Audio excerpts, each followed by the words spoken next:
Let's learn how to comment big stickers on TikTok. Hello, welcome to Glitech YouTube channel.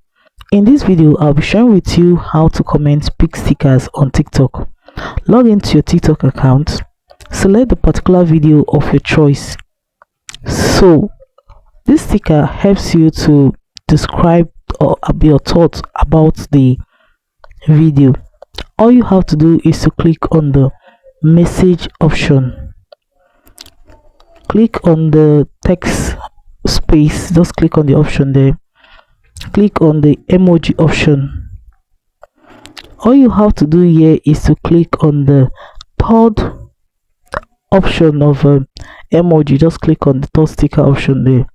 So all you have to do here is scroll and select the particular sticker you wish. We have different kind of stickers that describe your thoughts about a video, so you just have to select the particular sticker you want to make use of.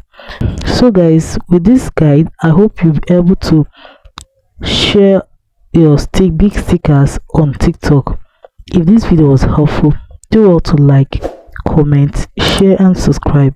Hit the notification bell to always get notified anytime I upload helpful tips like this. Thanks for watching.